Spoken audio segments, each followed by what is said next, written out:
Deuxième invité, Jean-Marc Barrault. Jean-Marc, bonjour. Bonjour Philippe. Et merci à Jean-François Paquet qui nous a parlé avec plaisir de vous, et on avait envie de vous entendre parce que vous êtes un homme de métier. Vous êtes président d'abord de l'antenne L'Outil en main à Bolène, qui est dépend de l'Union des associations L'Outil en main, née en 87 à Troyes, on en a parlé. Vous êtes délégué départemental des maisons paysannes de France, mais surtout vous êtes maçon de formation. Vous avez travaillé avec les Compagnons du Devoir. Jean-Marc, dites-nous vraiment, les métiers manuels sont de retour aujourd'hui et ils représentent bien une réserve d'emploi d'avenir.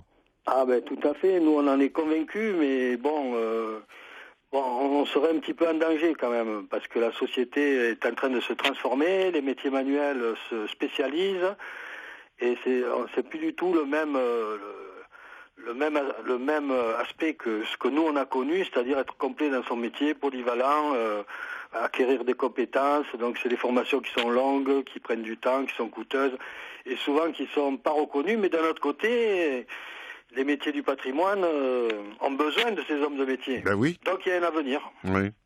Quand on regarde le nombre de formations en France, on l'avait déjà donné de la part de la Chambre des métiers de l'artisanat, il y a 750 formations différentes.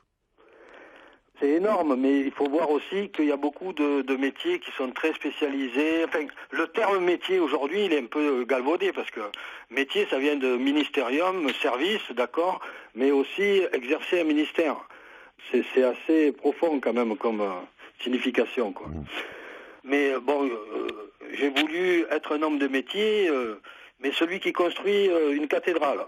Pas celui qui gagne sa vie ou qui fait bien son travail, mais avec pas une ambition, mais une idée de faire quelque chose de grand, quoi. Oui. Mais voilà. On peut exercer l'un de ces métiers relevant de l'ensemble des métiers manuels et vivre bien de son savoir-faire. Tout à fait, il faut être compétent. Alors c'est pour ça qu'il ne faut pas louper son apprentissage. On a besoin d'artisans compétents. Souvent on entend dire, en tant que délégué de Maison Paysanne de France, on recherche des menuisiers compétents, des maçons compétents qui bâtissent la pierre. Et on a du mal à les dénicher des fois. Ouais. Alors Jean-Marc, l'Outil en main, l'association, ce sont des hommes de métier comme vous, artisans d'art parfois aussi, qui ont un peu de temps parce que la plupart sont retraités et consacrent une partie de leur temps à des ateliers de transmission des savoir-faire aux enfants et aux jeunes. Tout à fait, l'outil en main, l'enfant qui va venir à l'outil en main, il va exercer une discipline avec des hommes de métier à la retraite. Donc le concept, c'est un homme de métier, un enfant. L'enfant est confronté à la résistance de la matière, c'est ce qui est intéressant dans le métier. Bien souvent, c'est la résistance de la matière qui va faire une étincelle et donner naissance à un homme de métier. Mmh. Ouais. Et en ouvrant l'association L'Outil en main à Bolène, la difficulté était plus de trouver des enfants ou de trouver des gens de métier? Les deux. Il y a le soleil, il y a tout ça. Donc on a du boulot pour développer et susciter des vocations auprès des jeunes. Donc on sollicite autant des hommes de métier que des enfants pour le démarrage d'un outil en main. Parce que nous, notre objectif sur Bolène, c'est d'arriver à une dizaine d'enfants, ce qui nécessite aussi d'avoir des ateliers. Donc il faut solliciter la Chambre des métiers, il faut solliciter les intercommunalités, les collectivités locales, il faut intéresser tout le monde. Et c'est par l'exemple, c'est en venant voir nos ateliers que petit à petit, on obtient de la reconnaissance, etc. Alors j'ai cru comprendre, Jean-Marc, que vous connaissiez le patrimoine du Vaucluse parfaitement comme le fond de votre poche, parce que vous l'avez traversé 1400 km pour repérer des maisons paysannes en sursis.